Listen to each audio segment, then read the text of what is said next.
गांव को विकास के नाम पर बेच दिया गया। जहां रिजॉर्ट का वादा था, वहां केमिकल फैक्ट्री खड़ी थी। आग पानी से नहीं बुझी और जो चीज सबसे गंदी मानी जाती थी वही बन गई जिंदगी बचाने का हथियार। चंदनपुर गांव समुंदर की लहरों के करीब बसा हुआ एक खूबसूरत मोतीनुमा था। यहाँ की जिंदगी सरल थी पर सुकून से भरी हुई। रोहन, जो अपनी समझ और पढ़ाई की वजह से गांव वालों की उम्मीद बन चुका था। नेहा, जो बचपन से उसके साथ हर कदम पर खड़ी थी। रोहन, आज चौपाल पर कुछ ज्यादा ही चुप लग रही है। हम गांव के भविष्य को किसी भी हाल में खतरे में नहीं पड़ने देंगे। तभी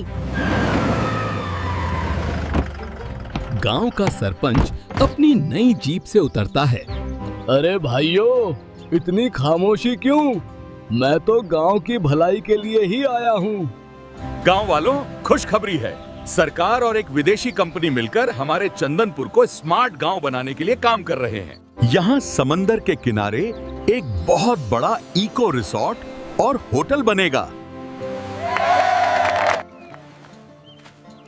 तो हम कहाँ रहेंगे सरपंच जी? कंपनी तुम सबके लिए शहर के पास मल्टी स्टोरी फ्लैट बनवाएगी। तुम्हारी जमीन के बदले तुम्हें पैसा और नौकरी मिलेगी। बस कागजों पर अंगूठा लगा दो। तुम तो पढ़े लिखे हो रोहन, तुम ही समझाओ इन्हें कि विकास को रोकना ठीक नहीं। रोहन ने कागज देखे, अंग्रेजी में लिखे हुए और काफी उलझे हुए। सरपंच जी, मैं विकास के खिलाफ नहीं हूँ, लेकिन जब तक नए घर की चाबी नहीं मिलेगी, कोई अपना पुराना घर नहीं तोड़ेगा। और गांव के जानवरों के लिए भी वहाँ पूरी जगह होनी चाहिए। बिल्कुल बिल्कुल, सब इंतजाम है। अब तुम लोग साइन करो ताकि काम शुरू हो। रोहन के भरोसे पर गांव वालों ने हस्ताक्षर कर दिए। रोहन और स्नेहा को लगा उन्हें गांव का भला किया है, लेकिन उन्हें पता नहीं था ये कागज उनकी बर्बादी का परवाना बनने वाले थे। कुछ ही हफ्ते बाद चंदनपुर की शांति शोर में बदल गई। सुबह सुबह पुलिस और बुलडोजर गांव में। सरपंच जी, ये क्या हो रहा है? हमारे नए घर कहाँ हैं? कौन से घर? वो कागज जमीन बेचने के थे, बदले में घर लेने के नहीं। मैंने ये जमीन एक केमिकल फैक्ट्री के मालिक को बेच दी है। यहाँ रिसोर्ट के नाम पर केमिकल प्लांट बनेगा। निकलो सब लोग अब यहाँ से।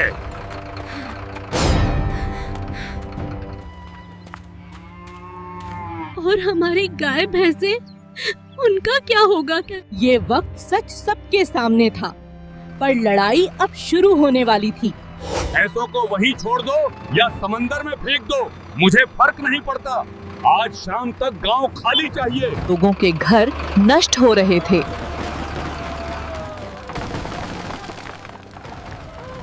मेरी वजह से,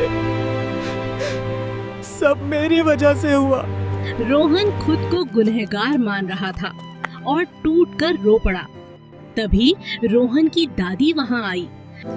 रोने से घर वापस नहीं आएंगे बेटा, हमें नई दुनिया बनानी होगी। कहाँ दादी? सब कुछ तो छिन गया। जब सब कुछ छीन जाता है, तभी नई शुरुआत का रास्ता निकलता है। यहाँ से दूर समंदर के बीच एक काला टापू है। लोग कहते हैं वहाँ काले भूत रहते हैं, इसलिए कोई वहाँ नहीं जाता। ये है कि वहाँ सालों पहले एक महिला वैज्ञानिक रहने के लिए गई थी, जिसे दुनिया ने पागल कहकर निकाल दिया। वो आज भी वहाँ है या नहीं मुझे नहीं पता, पर वो जगह खाली है और हम वहाँ रह सकते हैं। बिना कोई और रास्ता देखे सबने एक ही फैसला किया और सब टापू पे जाने के लिए मान गए। अपनी बची हुई चीजें और जानवरों के साथ गांव वालों ने नाव तैयार की। इस तरह रोहन, स्नेहा, दादी और पूरा गांव काले टापू की तरफ निकल पड़ा। ये सफर सिर्फ जगह बदलने का नहीं था, ये नई जिंदगी की शुरुआत थी। टापू सच में डरावना और वीरान था, पर उनके पास कोई और चारा नहीं था। जंगल के बीच उनको एक पुरानी टूटी फूटी प्रयोगशाला जैसी झोपड़ी दिखी। वहाँ कोई भूत नहीं था, वहाँ तो एक बहुत बुजुर्ग औरत थी जो अजीब अजीब से प्रयोग कर रही थी। दादी की पुरानी जान पहचान निकली। उनका नाम था डॉक्टर कावेरी। जब डॉक्टर कावेरी ने उनकी दास्तां सुनी तो उनकी आंखों में गुस्सा भर आया। दुनिया हमेशा प्रकृति को खत्म करके फैक्ट्री लगाना चाहती है। मैंने सालों पहले बायो सीमेंट की खोज की थी, जो गोबर और समुद्री काई से बनता है। लेकिन फैक्ट्री वालों ने मुझे पागल साबित कर दिया था। इसी वीरा टापू पर उम्मीद ने नया जन्म लिया। बायो सीमेंट, क्या उसे हम घर बना सकते हैं? सिर्फ घर नहीं, ऐसे घर जो तूफान, भूकंप और आग सबसे सुरक्षित होंगे। गोबर में वो शक्ति है जो सीमेंट में भी नहीं, बस उसे सही तरीके से प्रोसेस करना आना चाहिए। बस फिर क्या था, टापू पर विज्ञान और मेहनत का नया अध्याय शुरू हुआ। रोहन ने डॉक्टर कावेरी से फॉर्मूला सीखा। स्नेहा ने गांव की औरतों के साथ मिलकर गोबर, समुद्री राख और पेड़ों का रस इकट्ठा किया। और गांव की महिला और पुरुष ने इसको मिक्स करके ईंट बनाई। ये ईंटें साधारण नहीं थीं, इनमें हल्की चमक थी और ये पत्थर से ज्यादा मजबूत थीं। ये सिर्फ ईंटें नहीं थीं, ये भविष्य की बुनियाद थीं। धीरे धीरे टापू पर एक नया गांव खड़ा होने लगा। इस बार घर मिट्टी के नहीं, विशेष बायो सीमेंट से बनाई गई। उन्होंने सोलर नहीं, इस दफा गोबर गैस पावर प्लांट बनाया। रात के वक्त, जिससे पूरे गांव में बिजली आ गई। खेत भी बन गए जहां केमिकल नहीं, सिर्फ जैविक खाद का इस्तेमाल होता था। कुछ ही महीनों में इस वीरान टापू का नाम ऊर्जा नगर पड़ गया। गांव रात में जुगनुओं की तरह चमकता था। बेहतर घर, शुद्ध खाना और अपनी बिजली। रोहन ने नामुमकिन को मुमकिन कर दिखाया। उधर चंदनपुर में सरपंच की फैक्ट्री शुरू हो चुकी थी। लेकिन कुदरत का इंसाफ होना अभी बाकी था। एक रात फैक्ट्री के बॉयलर रूम में केमिकल ओवरहीटिंग होने लगी। अचानक एक भयंकर विस्फोट हुआ।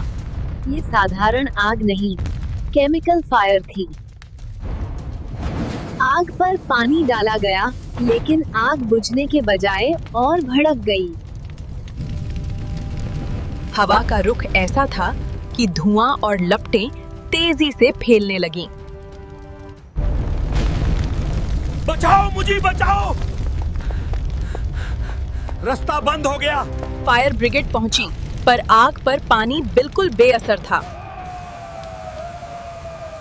पूरा चंदनपुर जलने की कगार पर था। पुलिस को बुलाओ, प्रशासन को बोलो, कुछ करो। केमिकल आग सिर्फ स्पेशल फोम या मिट्टी से ही रुक सकती है, और वो हमारे पास इतनी मात्रा में नहीं। सरपंच को मौत सामने दिख रही थी। तभी समंदर के रास्ते कुछ नाव आती हुई दिखी। रोहन ने दूरबीन से आग देखी और तुरंत समझ गया कि क्या हुआ है। वो डॉक्टर कावेरी का बनाया हुआ फायर प्रूफ बायो स्लरी अपना साथ लाया था।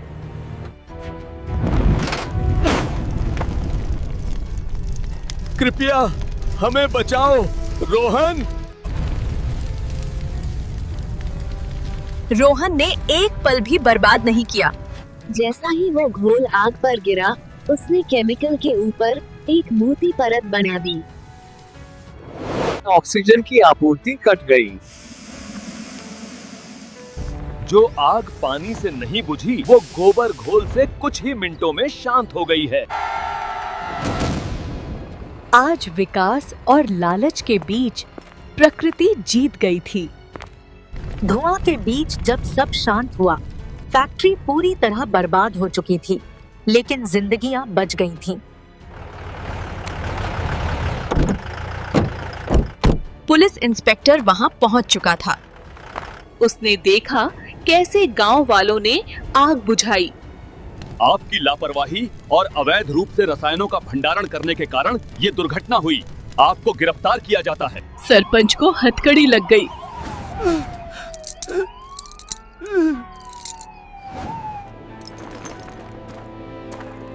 मैंने तुम्हें बर्बाद करने की कोशिश की, पर तुमने मुझे बचा लिया। तुम्हारा वो गोबर का गांव सच में सोने का है। कभी कभी असली शक्ति सबसे साधारण चीजों में होती है। जल्दी से रोहन के लिए लाइक और सब्सक्राइब करो। इस बार रोहन ने कोई भाषण नहीं दिया, बस मुस्कुराया। स्नेहा ने चुपचाप रोहन का हाथ थामा। सरकार ने ऊर्जा नगर को मॉडल विलेज का दर्जा दिया। देश भर से वैज्ञानिक डॉक्टर कावेरी और रोहन से तनिक सीखने आने लगे। चंदनपुर वीरान था, लेकिन ऊर्जा नगर आबाद। ऊर्जा नगर अब एक वर्ल्ड मॉडल विलेज बन चुका था। कहानी का अंत वही होता है जो सच का होता है। लालच ने फैक्ट्री जलाई और प्रकृति के ज्ञान ने जीवन बचाया।